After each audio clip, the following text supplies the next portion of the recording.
नमस्कार दोस्तों, स्वागत है आपका हमारे YouTube चैनल दवा का ज्ञान अपने आप में। दोस्तों मेरा नाम है अभिषेक। तो चलिए शुरू करते हैं। दोस्तों आज मैं जिस दवा को आपके सामने लेके आया हूँ उस दवा का नाम है अश्वगंधा रिष्ट। अश्वगंधा रिष्ट के बारे में आज हम आपसे विस्तृत चर्चा करेंगे। इसके फायदे, इसके घटक, इसकी सेवन विधि, इसके परहेज और साथ ही साथ आपको कैसा खान पान रखना चाहिए, इसके बारे में भी हम विस्तृत चर्चा आपसे करेंगे। तो चलिए शुरू करते हैं बिना किसी समय को बर्बाद किए हुए।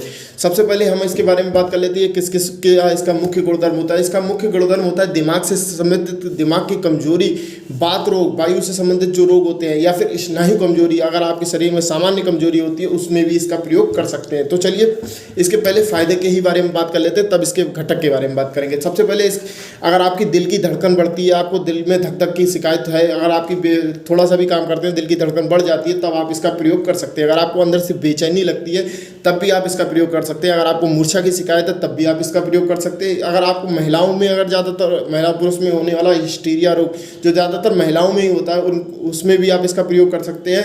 अगर आपके अंदर घबराहट की शिकायत होती है, अंदर से घबराहट आपको महसूस होती रहती है, तब भी आप इसका प्रयोग कर सकते हैं। अगर आपकी याददाश्त, दिमाग की कमजोरी में या याददाश्त, आपको भूलने की बीमारी हो गई है, आपको याद नहीं रहता कि हमें क्या बोलना चाहिए, तब भी आप इसका प्रयोग कर सकते हैं। साथ ही साथ अगर आपको बहुमूत्र की शिकायत है, आपको बहुत ही ज़्यादा पेशाब आती है, तो उसमें भी आप इसका प्रयोग कर सकते हैं। मंदाग्नि अगर आपकी धीमी हो चुकी है, मतलब जो जठराग्नि जो होती है खाना पचाने वाली, अगर वो मंद हो चुकी है उसे मंदाग्नि बोलते हैं, अगर उसमें उसकी समस्या है तब भी आप इसका प्रयोग कर सकते हैं। अगर आपको बवासीर की शिकायत है तब भी आप इसका प्रयोग कर सकते हैं। साथ ही साथ अगर बवासीर है तो कब्ज में भी ये बहुत ही ज़्यादा फायदेमंद होगा। अगर आपको पेट साफ नहीं होता है, सुबह सुबह आपका पेट फूला रहता है, एक बार में आपका पेट साफ नहीं होता है, तो आप इसका प्रयोग कर सकते हैं। इसके साथ अगर आपको सिर दर्द की शिकायत है या फिर किसी काम को करने में आपका मन नहीं लगता है, तब भी आप इसका प्रयोग कर सकते हैं। या फिर आपका वजन अगर कम है, आपका वजन बहुत ही दुबले पतले हैं, तब भी आप इसका प्रयोग कर सकते हैं। बुढ़ापे, अगर आपकी बुढ़ापे जैसी उम्र आती जा रही है, उम्र बढ़ रही है, आपको बुढ़ापा जैसा महसूस हो रहा है, बुढ़ापे में आपकी शिथिलता आ गई है,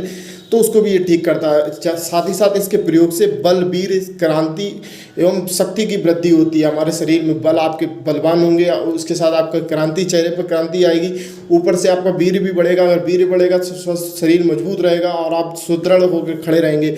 तो इसके साथ ये मुख्य रूप से दिमाग से जो मेहनत करते हैं, जो लोग, बहुत से लोग होते हैं जिनका पूरा दिन का काम उनके दिमाग पर ही निर्भर रहता है ज़्यादातर, जैसे कि हो गए वकील हो गए, न्यायाधीश हो गए, इंजीनियर हो गए, वैज्ञानिक लोग हो गए, स्टूडेंट्स हो गए, उन सभी का काम अपने दिमाग से ही होता है। तो दिमाग रूप से मेहनत करने वाले लोग इसको एक टॉनिक के रूप में प्रयोग कर सकते हैं। यह दिमाग को तरोताज़ा रखता है एवं थकावट को दूर करता है तथा दिमाग को पुष्ट एवं बलवान बनाने में बहुत ही ज़्यादा उपयोगी होता है। इसके पैकिंग की बात कर लें तो ये 450 ml की होती है और 215 रुपये में आसानी से मिल जाती है। तो इसके बारे में आप घटक के बारे में बात करते हैं कि ये किस किस जड़ी बूटियों से मिलकर बना होता है। जैसा कि इसका नाम अश्वगंधा रिष्ट है, तो जाहिर सी बात है इसमें मुख्य गुण, इसका मुख्य औषधि जो होगी वो अश्वगंधा होगी। अश्वगंधा के साथ ये मूसली पड़ी होती है, मंजिष्ठ पड़ी होती है, हर पड़ी होती है, हल्दी पड़ी होती है, दारू हल्दी पड़ी होती है, मलेठी पड़ी होती है, रसना पड़ा होता है, बिरदारी पड़ी होती है, अर्जुन की छाल पड़ी होती है, नागरमुथा पड़ी होती है, काली सफ़ेद सारिबा पड़ी होती है एवं सफ़ेद और लाल चंदन पड़ा होता है। इसके साथ इसमें बच भी पड़ा होता है, चित्रकमूल भी पड़ा होता है, शहद भी पड़ा होता है, धाय के फूल भी पड़े होते हैं, सोंठ भी पड़ी होती है, मिर्च भी पड़ी होती है, बड़ी इलायची पड़ी होती है, तेजपात होती है, नाग केसर होता है और फूल प्रियांगु होता है। ये सब मिलकर अश्वगंधा रिष्ट का निर्माण करते हैं। अश्वगंधा रिष्ट अगर आप इसको पीना चाहें तो आप एक बार ये देख लेना, अगर आपको ये पुराना मिल जाए, ज़्यादातर इसकी डेट ऑफ बर्थ मेरे पास जो है ये 2020 का, अगर आपको पुराना मिल जाए तो और भी ज़्यादा अच्छा होता है। आयुर्वेदिक आसब जो होते हैं वो जितने पुराने होते हैं उतना ही उनका तेजी, स्पीड उतनी तेज होती है असर करने की, इतनी याद रखना आप। और कभी भी प्रयोग करना तो आप ऐसे हिला के प्रयोग करना चाहिए। सेवन विधि के ही बारे में बात कर लेते हैं, आपको कितना सेवन करना चाहिए और किस तरह से सेवन करना चाहिए।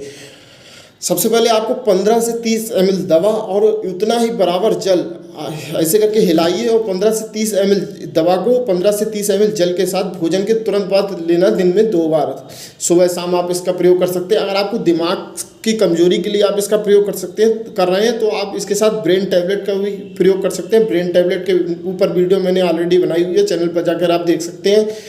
इसके परहेज के बारे में बात कर लें कि आपको क्या परहेज रखना चाहिए। परहेज रखेंगे तो आपको बहुत ही ज़्यादा फायदा होगा, बहुत ही अच्छा आपको परिणाम देखने को मिलेगा। परहेज में आपको ज़्यादा कोई परहेज नहीं रखना है। जब तक आप इसका प्रयोग करते हैं तब तक मिर्च, मसाले, तली गुली चीज़ें उड़द की दाल हो गई, राजमा हो गया, कॉफ़ी, चाय, शराब, तम्बाकू इत्यादि चीज़ों का सेवन नहीं करना चाहिए। तब तक के लिए आप इनका सेवन बिल्कुल भी बंद कर दीजिए। और खान पान आप अपना बढ़ाने अच्छा करेंगे तो जल्दी और ही अच्छा फ़ायदा होगा। खान पान में आप कार्बोहाइड्रेट युक्त भोजन ले सकते हैं, हरी सब्जियां खा सकते हैं, सूखे मेवा खा सकते हैं। साथ ही साथ थोड़ा बहुत व्यायाम अवश्य कीजिए और जल अत्यधिक जितना आप पी सकें उतना जल पीजिए। जल पीना कोई बुरी बात नहीं होती, बहुत ही अच्छा होता है। आपने जल की कमी तो शरीर में सुनी होगी, लेकिन कभी ये नहीं सुना होगा उसके शरीर में जल की अधिकता हो गई, ऐसा कभी नहीं होता है। जल आप जितना पिएंगे उतना अच्छा रहेगा, शरीर की गंदगी मूत्र के द्वारा निकलती रहेगी। तो दोस्तों आज हमने अश्वगंधा रिष्ट के बारे में विस्तृत जानकारी प्रदान करने की आपको पूरी कोशिश की है कि आप अच्छी तरह से अश्वगंधा रिष्ट के बारे में समझ गए होंगे।